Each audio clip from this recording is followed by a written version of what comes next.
അൽക്കയുടെ കുട്ടിപ്പൂച്ചേനെ കൊഞ്ചിക്കുന്ന ശബ്ദം കേട്ടിട്ടായിരുന്നു ഞാൻ ഇന്ന് രാവിലെ കണ്ണു തുറന്നത്. ഹലോ ഗൈസ്, ഇന്ന് രണ്ടാമത്തെ ദിവസം നമ്മൾ എറണാകുളത്താണ്. ഇന്ന് രാത്രി നമ്മൾ ബാംഗ്ലൂരിലോട്ട് പോവുകയാണ് കേട്ടോ. ഇനി ഏകദേശം ഒരു 4-5 ദിവസം ബാംഗ്ലൂരിലാണ്. റോട്ടൊന്ന് മാറിക്കാം, അല്ലെങ്കിൽ അടുത്തൊരു വ്ളോഗ് ഉണ്ടാവില്ല ചിലപ്പോൾ. പക്ഷേ ആ ഒരു ഫ്ലോ അങ്ങോട്ട് പോയി. അപ്പോൾ നമ്മൾ ഇന്ന് വൈകുന്നേരം ബാംഗ്ലൂരിൽ പോവും. ഒരു 3 ദിവസം നമ്മളിനി ബാംഗ്ലൂരാണ്. അത് കഴിഞ്ഞ് ഞാൻ തിരിച്ച് നാട്ടിലോട്ട് പോകും കേട്ടോ. ബാങ്ക് കൊടുക്കുന്നുണ്ട്, അത് കഴിഞ്ഞിട്ട് നമുക്ക് കണ്ടിന്യൂ ചെയ്യാം. നല്ല വണ്ടി പോണ ശബ്ദമുണ്ട്, പറയണത് കേൾക്കുമെന്ന് അറിയില്ല. അപ്പോൾ നമ്മളിപ്പോൾ ആദ്യം പോകുന്നത് ലുലു മോളിലാണ് കേട്ടോ. ഇന്നലെ ഞാൻ പറഞ്ഞില്ലേ കുറച്ച് ഷോപ്പിംഗ് പരിപാടി ഉണ്ടാകും, നമുക്ക് തീർക്കാനായിട്ട് പറ്റിയിട്ടില്ല. പക്ഷേ ഇന്നത്തെ ഫസ്റ്റ് ഹാഫ് അല്ല, സെക്കൻഡ് ഹാഫിൽ ഞാൻ ഭയങ്കര എക്സൈറ്റഡ് ആണ്.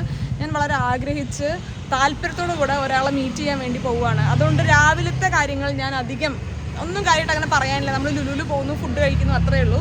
പക്ഷേ ഈവനിങ് ആകുമ്പോൾ ഞാൻ വളരെയധികം ആഗ്രഹിച്ച ഒരാളെ മീറ്റ് ചെയ്യാൻ വേണ്ടി പോവുകയാണ്. ഞാൻ ലൈഫിലിടയ്ക്ക് ഡൗൺ ആകുമ്പോൾ പുള്ളിയുടെ വീഡിയോസും കാര്യങ്ങളൊക്കെയാണ് എടുത്തിട്ട് ഞാൻ നോക്കാറ്. പുള്ളിയുടെ ലൈഫ് ഞാൻ ഇങ്ങനെ വീഡിയോസിലൂടെ കാണുമ്പോൾ ഞാൻ ഭയങ്കര പംഡപ്പ് ആവാറുണ്ട് ഓരോ കാര്യങ്ങൾ ജീവിതത്തിൽ ചെയ്യാൻ വേണ്ടിയിട്ട്. അപ്പോൾ അങ്ങനത്തെ ഒരാളെ നമ്മൾ ഉച്ചയ്ക്ക് മീറ്റ് ചെയ്യാൻ വേണ്ടി പോകുന്നുണ്ട്. അപ്പോൾ അതൊക്കെയാണ് ഇന്നത്തെ ഒരു ഉള്ളടക്കം. ഇന്ന് രാത്രി നമ്മൾ ബാംഗ്ലൂരിലോട്ട് പോകും. അപ്പോൾ ഇനി സമയം കളയണ്ട, ഇന്നത്തെ ഒരു വ്ളോഗ് നമുക്ക് സ്റ്റാർട്ട് ചെയ്യാം. നമ്മൾ ഊബർ ദേ ഇവിടെ ബുക്ക് ചെയ്തിട്ട് വെയിറ്റ് ചെയ്തുകൊണ്ടിരിക്കുകയാണ്. അപ്പോൾ ഇനി സമയം കളയണ്ട. Welcome to eat and recipe of തനി മലയാളി. ഞങ്ങൾ ഊബർ ബുക്ക് ചെയ്ത് വെയിറ്റ് ചെയ്തുകൊണ്ടിരിക്കുകയാണ്. ഇതാണ് ഇന്നത്തെ അൽക്കയുടെ ഔട്ട്ഫിറ്റ്സ്. എനിക്കിഷ്ടമാണ് ഈ കളർ, എനിക്കിഷ്ടമുള്ള കളറാണ് അത്, വാടാമല്ലി കളർ. വാടാമല്ലി. രാവിലെ എണീറ്റ് റെഡിയായി ഒരു സ്ഥലത്തോട്ട് ഇറങ്ങാന്ന് വെച്ച് കഴിഞ്ഞാൽ ഞങ്ങൾ 2 പേരും ആനമടിച്ചുകളാണ് കേട്ടോ. കാർത്തികനമ്മ നടന്നോളൂ എന്നുള്ള സ്റ്റൈലാണ് നമ്മൾ 2 പേരും. അങ്ങനെ രാവിലെ ഒരു 10:30 ഇറങ്ങണമെന്ന് പ്ലാൻ ചെയ്ത് നമ്മൾ ഇറങ്ങി വന്നപ്പോൾ ഒരു 12-1 മണിയായിട്ടുണ്ട്. നട്ടപ്പൊരി വെയിലത്ത് നടത്തിക്കാണ് നമ്മൾ ഇവിടെ ഇറങ്ങി. നമ്മളിനി ലുലുക്ക് കയറുകയാണ് കേട്ടോ. ഇവിടെ ഒരു റീസൺ കിട്ടാൻ നിൽക്കുകയാണ് അടി ഉണ്ടാക്കാൻ വേണ്ടിയിട്ട്. എന്താ ചെയ്യാ,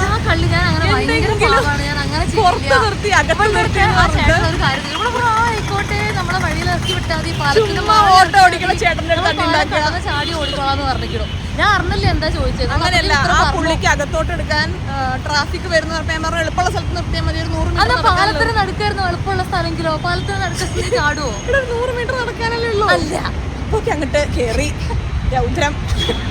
കടയിൽ കയറുമ്പോൾ അത്യാവശ്യം ഉണ്ടായി. ഇവിടെ എത്തിയപ്പോഴാണ് മനസ്സിലായി ഡ്രസ്സും ദിവസമായിട്ട് കയറിയിട്ടും പോകുന്നു. ശരിക്കും കാണാനുണ്ട്. ഞാൻ തമാശ പറയാനാ ഈ വിചാരിച്ചത്. ഞാൻ വിചാരിച്ചു അധികം കാണില്ല, പക്ഷെ കയറിയിരിക്കണോ, അതുകൊണ്ട് എമർജൻസി വന്ന് കയറേണ്ടി വന്നു. ഇവിടെ മനഃപൂർവ്വം കയറി വെച്ചതാണോ ഷോപ്പ് ചെയ്യാൻ എനിക്ക് തോന്നുന്നുണ്ട്. ഡ്രസ്സ് ചെയ്യുന്ന സമയത്ത് ഞാനിത് തീരെ ശ്രദ്ധിച്ചിട്ടുണ്ടായിരുന്നില്ല കേട്ടോ. ഇങ്ങോട്ട് വരുന്നതിൻ്റെ മുന്നേ ഞാനിത് നമ്മുടെ ആംസ്റ്റർഡാമിൽ നിന്ന് വാങ്ങിച്ച ഒരു ഡ്രസ്സാണ്.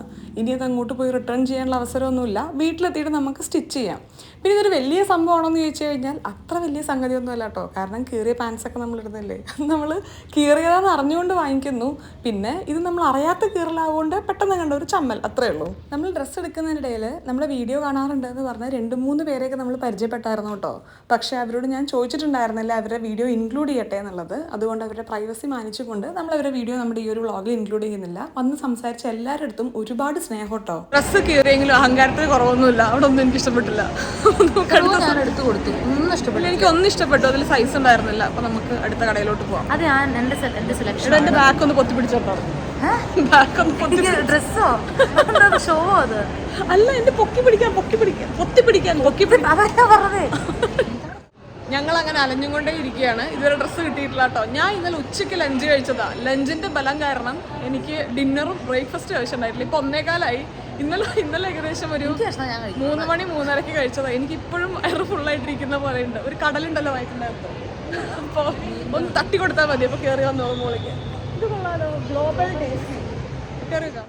അതിനുശേഷം കുറച്ചും കൂടെ മുന്നോട്ട് വന്നു കഴിഞ്ഞപ്പോൾ ആൻറ്റ് എന്ന് പറഞ്ഞിട്ടുള്ള ഒരു ബ്രാൻഡ് നിങ്ങൾക്ക് അറിയുന്നുണ്ടോ? ഞാൻ കഴിഞ്ഞ തവണ വന്നപ്പോഴും ഒരു കല്യാണത്തിന് വേണ്ടി ഈ ബ്രാൻഡിൽ നിന്ന് ഒരു ഡ്രസ്സ് വാങ്ങിയിട്ടുണ്ടായിരുന്നു. എനിക്കത് ഭയങ്കര ഇഷ്ടപ്പെട്ടായിരുന്നു കേട്ടോ, അവരുടെ ഫിറ്റിങ്ങും കാര്യങ്ങളൊക്കെ. അപ്പോൾ അവിടെ തന്നെ കയറി നമ്മളൊരു കുർത്ത അല്ലെങ്കിൽ ഒരു സൽവാർ ടൈപ്പിൽ വരുന്ന എന്തെങ്കിലും നോക്കാമെന്നാണ് വിചാരിച്ചിട്ടുണ്ടായിരുന്നത്. ഈ ഒരു യെല്ലോ സെറ്റ് എനിക്ക് ഭയങ്കര ഇഷ്ടപ്പെട്ടു കേട്ടോ.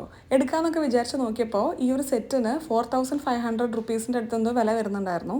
അത്രയ്ക്കും ഇത് വേർത്തല്ല എന്ന് പറഞ്ഞ് അൽക്ക എന്നെ കൊണ്ട് എടുക്കാൻ സമ്മതിച്ചു. യെല്ലോ കുർത്ത എടുത്താൽ ഇവിടെ എടുക്കാൻ വേണ്ടി സമ്മതിച്ചില്ല കേട്ടോ. ഇപ്പൊ പൊത്തി പിടിച്ചോടെ നടക്കുക കണ്ടോ, ബാക്കിൽ പൊത്താൻ നടക്കുക, അത് മതി, വേറെ ഡ്രസ്സിന്റെ ആവശ്യമില്ല. അങ്ങനെ പറഞ്ഞിട്ട് എന്നത് എടുക്കാൻ സമ്മതിച്ചില്ല. എനിക്കത് ഭയങ്കര മനസ്സുകൊണ്ട് ഇഷ്ടപ്പെട്ടായിരുന്നു. അതോടെ വെച്ച് നടന്നു. ഇനിയിപ്പോ ഇനിയിപ്പോൾ നമുക്ക് നോക്കാൻ സമയമില്ല കേട്ടോ, കാരണം ഇവൾക്കൊരു കോളുണ്ട്. ഇവൾ ഭയങ്കര ഈസി ആയിട്ട് ജോലി ചെയ്യുന്ന ഒരാളാണ്. ഞാൻ ഇത്രയും ഈസി ആയിട്ട് ജോലി ചെയ്യുന്ന രണ്ടാൾക്കാരെ കണ്ടിട്ടുള്ളൂ. ഒന്ന് ദീപ ചേച്ചി ഒന്നേ ഉള്ളൂ.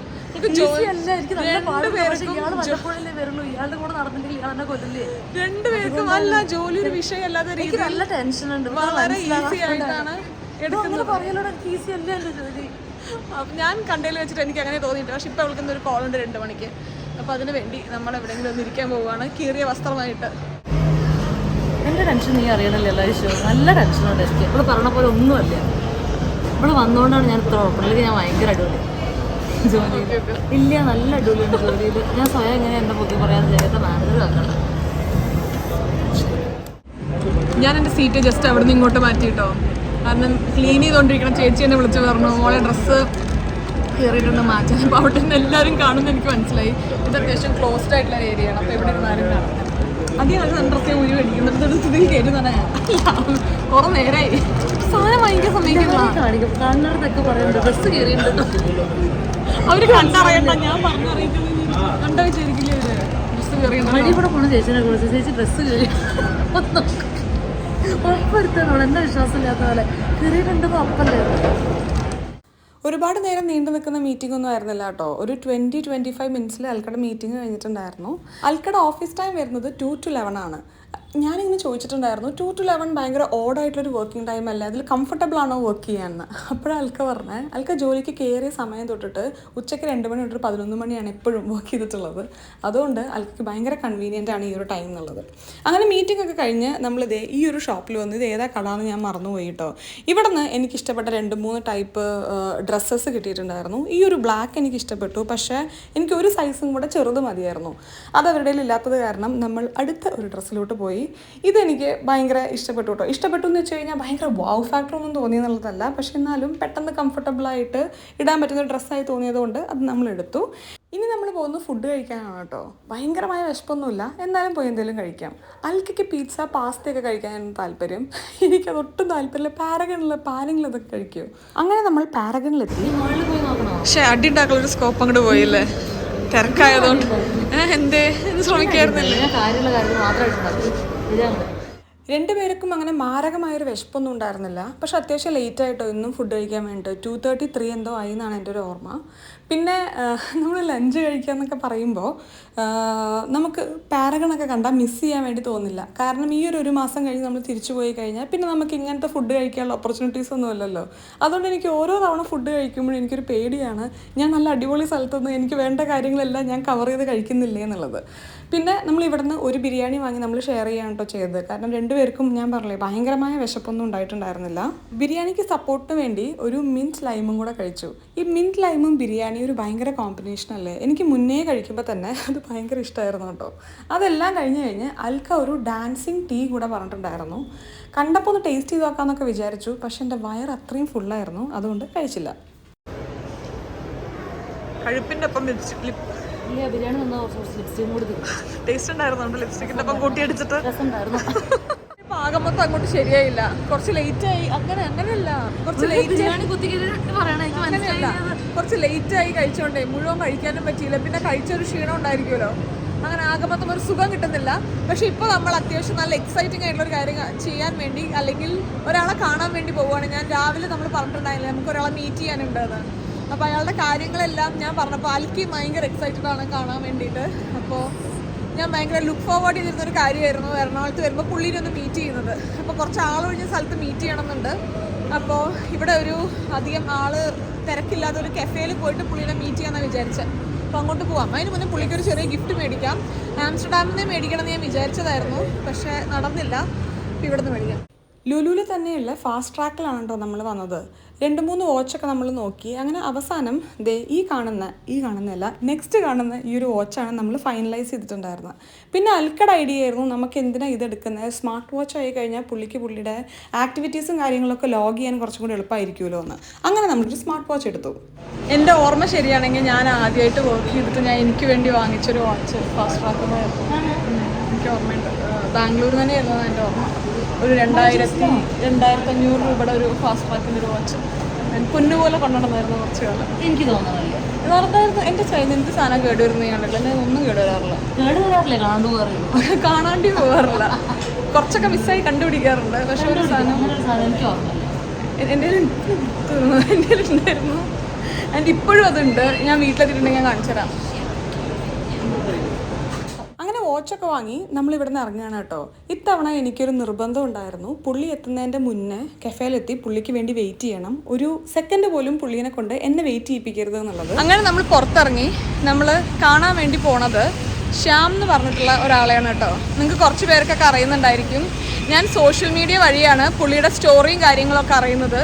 പുള്ളി ജനിച്ചൊരു 3 മാസം തൊട്ട് പല ഹെൽത്ത് ഇഷ്യൂസ് വന്നിട്ടും ഭയങ്കരമായിട്ട് സ്ട്രഗിൾ ചെയ്ത് ഇഷ്ടമുള്ള കാര്യങ്ങൾ അച്ചീവ് ചെയ്തെടുത്തുകൊണ്ടിരിക്കുന്ന ഒരാളാണ്.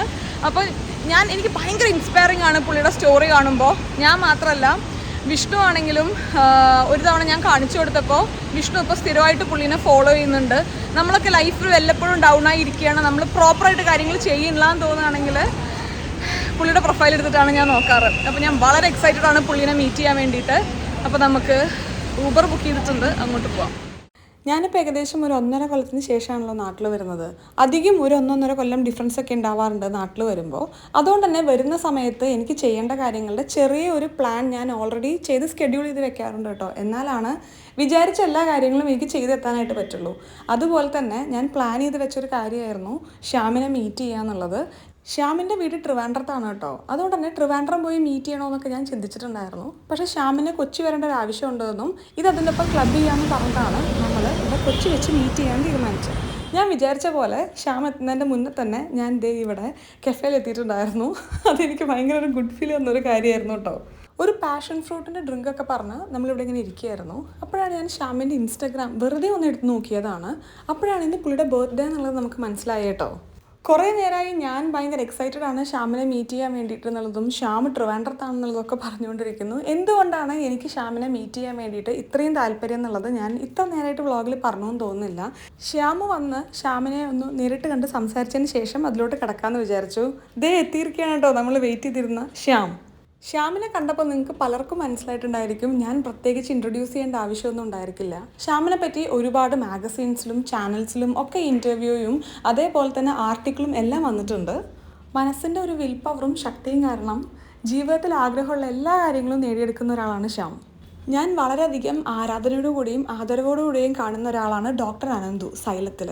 ശ്യാമിനെ മീറ്റ് ചെയ്യുന്നൊരു വീഡിയോ ചെയ്തിട്ടുണ്ടായിരുന്നു. ആ ഒരു വീഡിയോ വഴിയാണ് ശ്യാമിനെ പറ്റിയിട്ടുള്ള കാര്യങ്ങൾ ഞാൻ അറിയുന്നത്. അന്ന് തന്നെ ഞാൻ ശ്യാമിനെ ഫോളോ ചെയ്യും, ശ്യാമിന് മെസ്സേജ് അയക്കുകയും ചെയ്തു. ഞങ്ങളപ്പോൾ കുറച്ച് കാലമായിട്ട് സംസാരിച്ചുകൊണ്ടിരിക്കുന്നുണ്ട്. ഒരുപാട് ശാരീരിക പ്രതിസന്ധികൾ തരണം ചെയ്തിട്ടാണ് ശ്യാം ഇവിടെ ഇരിക്കുന്നത് കേട്ടോ. ശ്യാമിൻ്റെ ചിരിയിൽ ശ്യാം അതെല്ലാം ഒതുക്കുന്നുണ്ടെങ്കിലും എനിക്കും നിങ്ങൾക്കും അതൊന്നും മനസ്സിലാവുന്നില്ലെങ്കിലും ഒരുപാട് ചാലഞ്ചസ് ഫേസ് ചെയ്തതിന് ശേഷമാണ് ശ്യാം ഇന്ന് ഈ ഒരു പൊസിഷനിൽ എത്തിയിട്ടുള്ളത്. ജനിച്ച് 19ാമത്തെ ദിവസമായിരുന്നു ശ്യാമിൻ്റെ ആദ്യത്തെ സർജറി. അത് കഴിഞ്ഞ് 3 വയസ്സായപ്പോൾ നട്ടെല്ല് ട്യൂമർ വന്നു. അതിനുവേണ്ടി 2ാമത്തെ സർജറി. 8ാമത്തെ വയസ്സിൽ സ്വയം സമ്മതപ്രകാരം ഒരു കാല് മുറിച്ചു മാറ്റുന്നു. ചുരുക്കി പറഞ്ഞാൽ 85% ഡിസബിലിറ്റിയുള്ളൊരു മനുഷ്യൻ. ജീവിതത്തിലെ 16 വർഷത്തോളം ശ്യാം വീടിൻ്റെ അകത്ത് തന്നെയാണ് കാര്യങ്ങളെല്ലാം ചെയ്ത് ഒതുങ്ങിക്കൂടിയിട്ടുണ്ടായിരുന്നത്. പക്ഷെ ജീവിതത്തിലൊരു പോയിന്റിൽ ശ്യാമിന് തോന്നി ഇങ്ങനെയല്ല ജീവിതം മുന്നോട്ട് പോകേണ്ടത്, ഇഷ്ടമുള്ള കാര്യങ്ങളെല്ലാം ചെയ്ത് മുന്നോട്ടുള്ള ജീവിതം നന്നായി ജീവിക്കണം എന്നുള്ളത്. ആ ഒരു റിയലൈസേഷനോ അല്ലെങ്കിൽ ആ ഒരു പോയിന്റോ ആയിരുന്നു ശ്യാമിൻ്റെ ജീവിതം മൊത്തത്തിൽ മാറ്റിമറിച്ചത്. ശ്യാമിനെ പറ്റിയിട്ടുള്ള കാര്യങ്ങൾ നമുക്ക് തുടർന്ന് പറയാം. പക്ഷെ അതിനു മുന്നേ ഇന്ന് ശ്യാമിൻ്റെ ബർത്ത്ഡേ ആയിരുന്നു. ഞാനിവിടെ കഫേയിൽ സർപ്രൈസായിട്ടൊരു കേക്ക് പറഞ്ഞിട്ടുണ്ടായിരുന്നു. അത് ശ്യാമു വന്നപ്പോൾ അവർ കൊണ്ടുവന്നു. നമ്മളെല്ലാവരും കൂടെ ചേർന്ന് നല്ലൊരു വിഷൊക്കെ ആലോചിച്ച് കേക്ക് നമ്മൾ കട്ട് ചെയ്തു. ശ്യാമിന് ഷുഗറെന്നല്ല പുറത്ത് ഒരു ഭക്ഷണം കഴിക്കാനായിട്ട് പറ്റില്ല. കുക്ക് ചെയ്ത ഉടനെയുള്ള ചൂടോടക്കനെയുള്ള ഭക്ഷണം മാത്രമേ കഴിക്കാനായിട്ട് പറ്റുള്ളൂ. അതുകൊണ്ട് കേക്ക് നമ്മൾ പാർസൽ ചെയ്തെടുത്തു. വളരെ സാധാരണപ്പെട്ടൊരു കുടുംബത്തിൽ നിന്നാണ് ശ്യാമു വരുന്നത്. ചെറുപ്പകാലത്തെ ഓർമ്മകൾ ചോദിച്ചു കഴിഞ്ഞപ്പോൾ വീട്ടിലുള്ളതിനേക്കാളും ഹോസ്പിറ്റലിലെ മെമ്മറീസാണ് ശ്യാമിന് കൂടുതൽ. ശ്യാമിന് ജനിച്ചു കഴിഞ്ഞപ്പോൾ 3 കിഡ്നി ഉണ്ടായിരുന്നു. തുടർന്ന് ജീവിതം മുന്നോട്ട് പോയി കഴിഞ്ഞപ്പോൾ ഒരു പോയിന്റിൽ ഡയാലിസിസ് സ്റ്റാർട്ട് ചെയ്യേണ്ടി വന്നു. പിന്നെ കിഡ്നി ട്രാൻസ്പ്ലാന്റേഷൻ ചെയ്യേണ്ടിയും വന്നു. ഇപ്പോൾ അമ്മയുടെ കിഡ്നിയാണ് ശ്യാമിനുള്ളത്. അതും മാറ്റി വെച്ച് കഴിഞ്ഞപ്പോൾ 60% ഫങ്ഷനിങ് ആയിരുന്നു. തുടർന്ന് മുന്നോട്ട് പോയിക്കൊണ്ടിരിക്കുമ്പോൾ ഇപ്പോൾ അത് 43-ലെത്തിയിട്ടുണ്ട്. ഡിഗ്രിക്ക് പഠിക്കുന്ന സമയത്താണ് ശ്യാമിന് കിഡ്നി ഫെയിലിയർ വരുന്നത്. ഹൈ ഡെത്ത് റേറ്റ് എന്നുള്ള റേറ്റിംഗ് ശ്യാമിന് കിട്ടിക്കഴിഞ്ഞപ്പോൾ ഇനിയുള്ള ജീവിതം എന്തെങ്കിലും കാര്യമായിട്ടുള്ള കാര്യങ്ങൾ ചെയ്ത് ഇഷ്ടമുള്ള കാര്യങ്ങൾ ചെയ്ത് മുന്നോട്ട് പോകണമെന്ന് ശ്യാം ഡിസൈഡ് ചെയ്തു. ഇതിലോട്ടൊരു തുടക്കം സൈക്ലിംഗ് ആയിരുന്നു. ഏകദേശം 25 കിലോ ഭാരമുള്ള ബാഗ് വെച്ചിട്ട് ശ്യാം കിലോമീറ്ററുകളോളം സൈക്കിൾ ചെയ്തു. ഈ 25 കിലോയിൽ സ്വന്തം ജീവിതം നിലനിർത്താനുള്ള കാര്യങ്ങളും ശ്യാം ക്യാരി ചെയ്തിട്ടുണ്ടായിരുന്നു കേട്ടോ. വളരെയധികം ലാഘവത്തോടു കൂടെയാണ് ശ്യാം ഈ കാര്യങ്ങളെല്ലാം പറയുന്നുണ്ടായിരുന്നത്. സൈക്ലിംഗ് ചെയ്ത് മുന്നോട്ട് പോയിക്കൊണ്ടിരുന്നപ്പോൾ അറ്റ് എ പോയിന്റ് ഭയങ്കരമായിട്ട് ശരീരം ക്ഷീണിക്കുന്നു. അപ്പോൾ നോക്കിയപ്പോഴാണ് കിഡ്നി ഫെയിലിയർ ആണെന്നുള്ളതും ഡയാലിസിസ് ചെയ്യണം എന്നുള്ളതും പിന്നെ ട്രാൻസ്പ്ലാന്റ് ചെയ്യണം എന്നുള്ളതും അറിയുന്നത്. ഡയാലിസിസ് എല്ലാം ചെയ്ത് കഴിഞ്ഞ് ശ്യാമിൻ്റെ കൈ നിങ്ങൾ കണ്ടോ, അത് ടച്ച് ചെയ്ത് നോക്കുകയായിരുന്നു അൽക്ക. ഒരു വല്ലാത്തൊരു ഫീലിംഗ് ആയിരുന്നു കേട്ടോ അത്. ഡയാലിസിസും കിഡ്നി ട്രാൻസ്പ്ലാന്റേഷനും എല്ലാം കഴിഞ്ഞ് ജീവിതം മുന്നോട്ട് പോയിക്കൊണ്ടിരിക്കുമ്പോൾ അറ്റ് എ പോയിന്റ് ഹാർട്ടിൻ്റെ ഫംഗ്ഷൻ എഫക്റ്റഡ് ആവുന്നു. അത് കഴിഞ്ഞ് ബോൺസ് എല്ലാം ദ്രവിച്ചു തുടങ്ങുന്നു. ഇതിലൊന്നും പക്ഷെ തോൽവി സമ്മതിക്കാൻ ശ്യാം വില്ലിങ് ആയിരുന്നില്ല കേട്ടോ. തുടർന്നുള്ള ജീവിതത്തിൽ ഇഷ്ടമുള്ള കാര്യങ്ങൾ ചെയ്ത് മുന്നോട്ട് പോകണം തന്നെയായിരുന്നു ശ്യാമിൻ്റെ ആഗ്രഹം. അങ്ങനെ ശ്യാം എത്തിച്ചേർന്നത് സ്കൈ ഡൈവിങ്ങിലായിരുന്നു കേട്ടോ. Can you believe? Sky diving. ഒരു കാലില്ലാതെ സ്കൈ ഡൈവിങ്ങിൽ ബാലൻസ് ചെയ്യാൻ എളുപ്പമല്ല എന്നുള്ളതാണ് ശ്യാമിൻ്റെ അടുത്ത് എല്ലാവരും പറഞ്ഞിട്ടുണ്ടായിരുന്നത്. പക്ഷേ ഒരു കാര്യവും ശ്യാമിനെ പിന്നോട്ട് വലിക്കുന്നുണ്ടായിരുന്നില്ല. ജീവിതത്തിൽ 83% ഡിസബിലിറ്റിയിലൊരു മനുഷ്യൻ, ഇനിയും അത് കൂടാൻ സാധ്യതയുള്ളൊരു മനുഷ്യൻ, ജീവിതത്തിൽ വേണ്ട എല്ലാ കാര്യങ്ങളും അച്ചീവ് ചെയ്തുകൊണ്ടിരിക്കുന്നു. എന്ത് ഇൻസ്പയറിംഗ് ആണല്ലേ. ശ്യാമിൻ്റെ സ്റ്റോറി ഇവിടെ കൊണ്ട് തീരുന്നില്ല കേട്ടോ. 24 വയസ്സിൽ 16 സർജറി ചെയ്തു എന്നുള്ള കാര്യം മാത്രമല്ല, ഈ ഒരു 24 വയസ്സിൽ 2 വേൾഡ് റെക്കോർഡാണ് ശ്യാമിൻ്റെ പേരിലുള്ളത്. ലോകത്തിലെ ആദ്യത്തെ യങ്ങസ്റ്റ് പാരാഗ്ലൈഡിംഗ് പൈലറ്റ് വിത്ത് പ്രോസ്തറ്റിക് ലെഗ്, പിന്നെ ലോകത്തിലെ ഏറ്റവും പ്രായം കുറഞ്ഞ സ്കൈ ഡൈവർ വിത്ത് പ്രോസ്തറ്റിക് ലെഗ്. ശ്യാമിന് ഇപ്പോഴും ഒരു മാസം 32,000 രൂപയുടെ മെഡിക്കൽ ചെലവുകളുണ്ട് കേട്ടോ. അതിനുവേണ്ടി ശ്യാം ചെറിയ ചെറിയ ജോലിക്ക് പോയിട്ടാണ് അതിന് വേണ്ടിയിട്ടുള്ള പൈസ ഉണ്ടാക്കുന്നത്. സാധാരണ ഒരു ഫാമിലിയിൽ നിന്നാവുകൊണ്ട് തന്നെ ഇത്രയും വലിയ ചിലവൊന്നും പേരൻസിന് അഫോർഡ് ചെയ്യാൻ പറ്റില്ല എന്നാണ് ശ്യാം പറയുന്നത്. വർത്താനം പറയുന്നതിനിടയിൽ ശ്യാം കാണിച്ചതായിരുന്നു കേട്ടോ ഈ ഒരു ചിത്രം. ഇത് ശ്യാം വരച്ചതാണ്. ഈ ഇടയായിട്ടാണ് ശ്യാമിനെ പറ്റി കൂടുതൽ ആൾക്കാർ അറിയുന്നതും ശ്യാമിൻ്റെ സ്റ്റോറി കൂടുതൽ ആൾക്കാരിലോട്ട് എത്തുന്നതും. കഴിഞ്ഞ ദിവസം ജോഷ് ടോക്കിൽ ശ്യാമിൻ്റെ സ്റ്റോറി വന്നിട്ടുണ്ടായിരുന്നു. നിങ്ങൾക്ക് താല്പര്യമുണ്ടെങ്കിൽ അതൊന്ന് കയറി കണ്ടു നോക്കൂ കേട്ടോ. നിങ്ങൾ നേരത്തെ കണ്ടത് ഒരു യൂറിൻ ട്യൂബ് ആയിരുന്നു കേട്ടോ. ഓരോ 5 മണിക്കൂറിലും ഈ ഒരു യൂറിൻ ട്യൂബ് മാറ്റേണ്ട ഒരു ആവശ്യമുണ്ട്. ഇത് മാറ്റിയിട്ടില്ല എന്നുണ്ടെങ്കിൽ ഇത് മാത്രം മതി ശ്യാമിനെ കൊല്ലാനായിട്ട് എന്നാണ് ശ്യാം പറയുന്നത്. സംസാരിക്കുന്നതിനിടയിൽ മെഡിസിൻസ് കഴിക്കുന്നുണ്ടായിരുന്നു. ആരോഗ്യം നിലനിർത്താനും ഉള്ള ഒരുപാട് കാര്യങ്ങൾ ശ്യാം ഇതിൻ്റെ ഇടയിൽ ശ്രദ്ധയോടുകൂടെ തന്നെ ചെയ്യുന്നുണ്ടായിരുന്നു. ഈ പ്രശ്നങ്ങളെല്ലാം വളരെ ലാഘവത്തോടു കൂടെയാണ് ശ്യാം പറയുന്നത് കേട്ടോ. അതിലും പാഷനേറ്റ് ആയിട്ട് ശ്യാം പറയുന്നത് തുടർന്ന് മുന്നോട്ടുള്ള ജീവിതത്തിൽ ശ്യാമിന് ചെയ്യേണ്ട കാര്യങ്ങളും അച്ചീവ് ചെയ്യേണ്ട കാര്യങ്ങളെ പറ്റിയിട്ടുമാണ്. ഞാൻ എന്തിനാണ് ശ്യാമിൻ്റെ ഈ ഒരു ലൈഫ് സ്റ്റോറി നിങ്ങളുടെ അടുത്ത് ഷെയർ ചെയ്തതെന്ന് വെച്ച് കഴിഞ്ഞാൽ, മുന്നോട്ട് പോകുമ്പോൾ സ്കൈ ഡൈവിങ്ങിൽ അടുത്ത ഘട്ടത്തിന് വേണ്ടിയിട്ടുള്ള ലൈസൻസ് എടുക്കാൻ ശ്യാമിന് ആഗ്രഹമുണ്ട്. കരിയർ നന്നായിട്ട് മുന്നോട്ട് കൊണ്ടുപോകാൻ താല്പര്യമുണ്ട്. ശ്യാമിന് റൈറ്റ് ആയിട്ടുള്ളൊരു സ്പോൺസറെ കിട്ടുകയാണെന്നുണ്ടെങ്കിൽ ഈ ആഗ്രഹങ്ങളെല്ലാം ശ്യാമിന് നിറവേറ്റാനായിട്ട് പറ്റും. ഇന്നേ വരെ ഞാൻ നിങ്ങളുടെ അടുത്ത് എൻ്റെ ഒരു വീഡിയോ ഷെയർ ചെയ്യാനോ ലൈക്ക് ചെയ്യാനോ ഒന്നും ഞാൻ പറഞ്ഞിട്ടില്ല. ഈ ഒരു വീഡിയോ നിങ്ങൾക്ക് തോന്നി നിങ്ങൾ ഷെയർ ചെയ്യുകയാണെന്നുണ്ടെങ്കിൽ, റൈറ്റ് ആയിട്ടുള്ള ഒരാളുടെ കയ്യിൽ ഈ ഒരു വീഡിയോ എത്തിപ്പെടുകയാണെന്നുണ്ടെങ്കിൽ ശ്യാമിന് ചിലപ്പോൾ കിട്ടുക ആഗ്രഹങ്ങൾ നിറവേറ്റാൻ സഹായിക്കുന്ന ഒരു സ്പോൺസറെ ആയിരിക്കും. നിങ്ങളുടെ അടുത്ത് എനിക്കൊരു റിക്വസ്റ്റും കൂടെ ഉണ്ട്. ഞാൻ ശ്യാമിൻ്റെ ഇൻസ്റ്റാഗ്രാം പ്രൊഫൈൽ എൻ്റെ കമൻറ്റ് സെക്ഷനിൽ പിൻ ചെയ്ത് വെക്കുന്നുണ്ട്. ഒപ്പം ഞാൻ ഡിസ്ക്രിപ്ഷനിലും കൊടുത്തേക്കാം. നിങ്ങൾക്ക് ബുദ്ധിമുട്ടാവില്ലെങ്കിൽ ആ ഒരു പ്രൊഫൈലൊന്ന് ഫോളോ ചെയ്യുകയാണെന്നുണ്ടെങ്കിൽ ശ്യാമിന് അതൊരു വലിയ മോട്ടിവേഷൻ ആയിരിക്കും. ശ്യാമിൻ്റെ ഒപ്പം ഇത്രയും നേരം സ്പെൻഡ് ചെയ്യാൻ പറ്റിയത് ഞാൻ എൻ്റെ ഒരു ഭാഗ്യമായിട്ട് കാണുകയാണ് കേട്ടോ. എന്തായാലും ബായൊക്കെ പറഞ്ഞ് തൽക്കാലം പുള്ളി പോയി. നമ്മളും ഇന്ന് രാത്രി പോവുകയാണ് എറണാകുളത്ത് നിന്ന് ബാംഗ്ലൂരിലോട്ട്. ഇനി കുറച്ച് ദിവസം ബാംഗ്ലൂരാണ്. ഓളുടെ ക്യാമറ ആയിട്ട് പോകും. ഞാൻ ഒരു മിനിറ്റ് ഇവിടെ നിൽക്കാൻ വേണ്ടി നിന്നില്ല.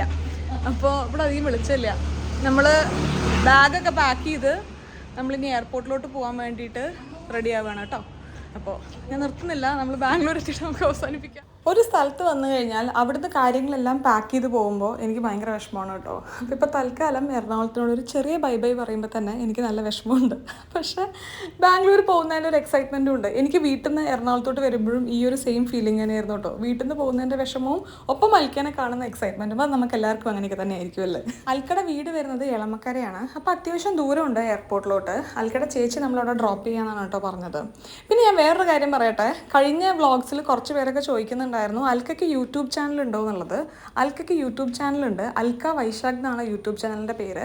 ഞാൻ അൽക്കയുടെ എന്താ പറയുക ചാനലും കൂടെ ഞാൻ എൻ്റെ കമൻറ്റ് സെക്ഷനിൽ പിന്നെ ചെയ്യാം കേട്ടോ. നിങ്ങൾ കുറേ പേര് ചോദിച്ചതുകൊണ്ട് ഞാൻ അങ്ങനെ ചെയ്യാമെന്ന് വിചാരിച്ചതാണ്. അങ്ങനെ നമ്മളിതേ എയർപോർട്ട് എത്തിയിട്ടോ.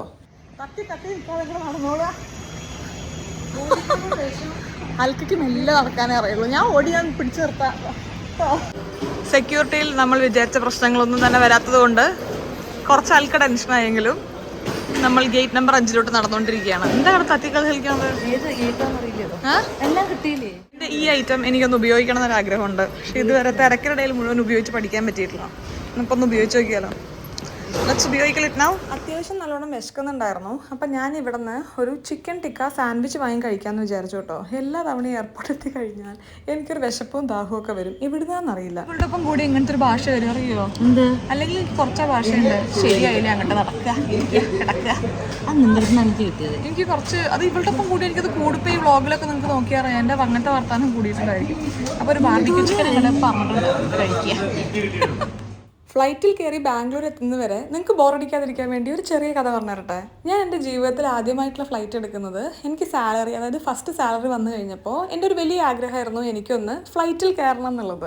വീട്ടിൽ നിന്ന് ഞാൻ അങ്ങനെ നമ്മളെല്ലാവരും കൂടെ ഫ്ലൈറ്റ് കയറിയിട്ടൊന്നും ഉണ്ടായിരുന്നില്ല, അങ്ങനത്തെ ഒരു സാഹചര്യമൊന്നും ആയിരുന്നില്ല. അപ്പോൾ ഞാൻ എൻ്റെ ഫസ്റ്റ് സാലറി വന്നപ്പോൾ കുറച്ച് പൈസ മാറ്റി വെച്ചിട്ടുണ്ടായിരുന്നു, ഫ്ലൈറ്റ് ഉപയോഗിച്ച് ബാംഗ്ലൂർ പോവാം എറണാകുളത്ത് നിന്ന് വിചാരിച്ചിട്ട്. അൽക്കിയും എന്നെ പോലെ തന്നെയായിരുന്നു കേട്ടോ. അപ്പോൾ നമ്മൾ രണ്ടുപേരും കൂടെയാണ് ഒരുമിച്ച് നമ്മുടെ ഒരു ഫസ്റ്റ് ഫ്ലൈറ്റ് എറണാകുളത്ത് നിന്ന് ബാംഗ്ലൂരിലോട്ട് ബുക്ക് ചെയ്യുന്നത്. നമ്മുടെ രണ്ടുപേരുടെയും ആദ്യത്തെ ഫ്ലൈറ്റ് ആയതുകൊണ്ട് അത്യാവശ്യം പേടിയുണ്ടായിരുന്നു, പക്ഷെ നല്ല എക്സൈറ്റ്മെൻറ്റും ഉണ്ടായിരുന്നു. അങ്ങനെ നമ്മൾ ഫ്ലൈറ്റിൽ പോകാൻ വേണ്ടി ഞാൻ എൻ്റെ വീട്ടിൽ നിന്ന്, അതായത് വളാഞ്ചേരിയിൽ നിന്ന് ഇറങ്ങി. അൽക്ക ഞാൻ ഇറങ്ങിക്കഴിഞ്ഞ് കുറച്ച് കഴിഞ്ഞിട്ട് അൽക്കയ്ക്ക് ഇറങ്ങിയാൽ മതിയല്ലോ, അതുകൊണ്ട് അൽക്ക റെഡി ആയിക്കൊണ്ടിരിക്കുകയായിരുന്നു. അങ്ങനെ ഞാൻ കാർ കയറിയ സമയത്തുണ്ട് എൻ്റെ ഫ്രണ്ട് എന്നെ വെറുതെ വിളിക്കുന്നു. അപ്പം ഞാൻ കോളൊക്കെ അറ്റൻഡ് ചെയ്ത് സംസാരിച്ചുകൊണ്ടിരിക്കുമ്പോൾ ഞാൻ പറഞ്ഞു ഞാൻ പോവുകയാണ് ഫ്ലൈറ്റ് എടുക്കാൻ വേണ്ടിയിട്ട്, ഇപ്പം ഇറങ്ങും വീട്ടിൽ നിന്ന്. അപ്പം അവനാണ് എന്നോട് പറയുന്നത് നിൻ്റെ ഫ്ലൈറ്റ് ഇന്നല്ല നാളെയല്ലേ എന്നുള്ളത്. അതൊരു ഭയങ്കര ചമ്മലുള്ളൊരു മൊമെൻ്റ് ആയിരുന്നു കേട്ടോ. കാരണം വീട്ടിലെല്ലാവരും റെഡിയാക്കി ഇരുത്തിക്കായിരുന്നു ഞാൻ ഫ്ലൈറ്റ് പോകുമ്പോൾ ടാറ്റാ ബൈ ബൈ ഒക്കെ പറയാൻ വേണ്ടിയിട്ട്. അപ്പോൾ ഞങ്ങൾക്ക് രണ്ടുപേർക്കും ഡേറ്റ് മാറിപ്പോയി. എപ്പോഴും ഫ്ലൈറ്റ് എന്ന് പറയുമ്പോൾ ഓർമ്മ വരുന്നൊരു കാര്യം അതാണ്. അൽക്കടെ കുഞ്ഞിനെ കാണാൻ വേണ്ടി പോവാണ്. വൈശാഖ്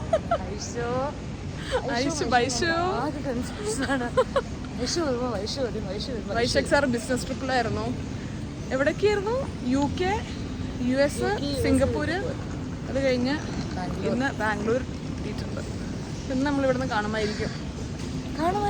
അല്ല കാണും, അങ്ങനെയല്ല ഞാൻ പറഞ്ഞത്, കാണും. അതാ ഞാൻ പറഞ്ഞത്. ഞാൻ വേറെ എന്താ വെച്ച് പറഞ്ഞ ബാഗേജ് വന്നു കേട്ടോ. ലാസ്റ്റ് ചെക്ക് ചെയ്തുകൊണ്ട് അറിയില്ല.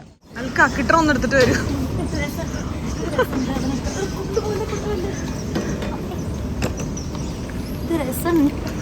രസമുണ്ട്. എന്താണിത്? കുഞ്ഞിയെ തിരയുന്ന കണ്ണുകൾ. കുഞ്ഞി കുഞ്ഞി ഒന്ന് തരുമോ? വീട്ടിൽ കാത്തുണ്ടാകുന്നു. കുഞ്ഞിനെ ബാക്കിൽ കൂടെ പോയി. കുഞ്ഞി അതാ ചെവിയിൽ എയർപോർട്ട് വെച്ച് എന്താന്ന് അറിയാത്ത രീതിയിലേക്ക്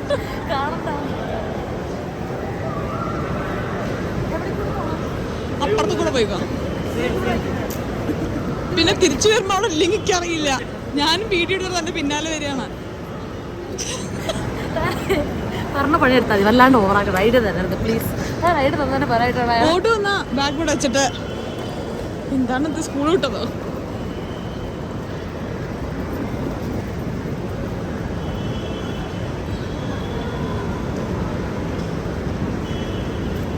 കുഞ്ഞി പൊൻ. അങ്ങനെ മാസങ്ങൾക്ക് ശേഷം, മാസങ്ങളില്ല കേട്ടോ, ഒരു മാസത്തിന് ശേഷം അൽക്ക വൈശാഖ് സാറെ കണ്ടിരിക്കുകയാണ്. നമുക്കിവിടെ നിന്ന് അത്യാവശ്യം ദൂരമുണ്ട് കേട്ടോ ഫ്ലാറ്റിലോട്ട്. അപ്പോൾ ഒരു ക്യാബൊക്കെ ബുക്ക് ചെയ്തിട്ടുണ്ടായിരുന്നു. അതിൽ നമ്മൾ യാത്ര തുടങ്ങിയിരിക്കുകയാണ്. എനിക്ക് തോന്നുന്നു രാത്രി അധികം ട്രാഫിക് ഉണ്ടാവാത്തതുകൊണ്ട് നമ്മൾ വിചാരിച്ചതിനേക്കാളും കുറച്ചും കൂടെ നേരത്തെ അപ്പാർട്ട്മെൻറ്റിൽ എത്തുന്നുണ്ടായിരിക്കും. ഇവരുടെ അപ്പാർട്ട്മെൻറ്റ് വരുന്നത് ബനാർഘട്ട റോഡിലാണ് കേട്ടോ. മുന്നേ ബാംഗ്ലൂർ ഉണ്ടായിരുന്ന സമയത്ത് കുറച്ചും കൂടെയൊക്കെ സ്ഥലങ്ങൾ അറിയുമായിരുന്നു. പക്ഷേ എത്ര പെട്ടെന്ന് കാര്യങ്ങൾ മറന്നു പോകണമെന്ന് ആലോചിക്കുകയാണ്. ഇപ്പോൾ പലതും എനിക്ക് എത്ര ദൂരമുണ്ട് എന്നുള്ള കാൽക്കുലേഷൻ ഒന്നും മൊത്തമായിട്ട് എനിക്ക് കിട്ടുന്നില്ല. ഞാൻ ആദ്യമായിട്ടല്ല കേട്ടോ അൽക്കയുടെ അപ്പാർട്ട്മെൻറ്റിൽ വരുന്നത്. ഞാൻ കഴിഞ്ഞ തവണ വന്നപ്പോൾ നമ്മൾ ഒരുമിച്ചൊരു ഗോവ ട്രിപ്പ് പോവുകയാണ് ചെയ്തിട്ടുണ്ടായിരുന്നത്, ഒരു 3-4 ഡേയ്സിൻ്റെ. അതിന് മുന്നത്തെ തവണ വന്നു കഴിഞ്ഞപ്പോൾ ഞാനും വിഷ്ണുവും കൂടെ അൽക്കയുടെ അപ്പാർട്ട്മെൻറ്റിലുണ്ടായിരുന്നു. ഞങ്ങൾ 3 പേരും ഭയങ്കര ടയർഡാണ്. എല്ലാവരുടെയും സ്ലീപ്പ് സൈക്കിളും ഒക്കെ തെറ്റി കിടക്കുകയാണ്. ഇന്ന് രാത്രി നല്ലൊരു ഉറക്കം കഴിഞ്ഞ് നാളെ നമുക്ക് കാണാം. അതുവരെ എല്ലാവർക്കും നന്ദി, നമസ്കാരം, സസ്നേഹം, തനി മലയാളി. ടാറ്റാ.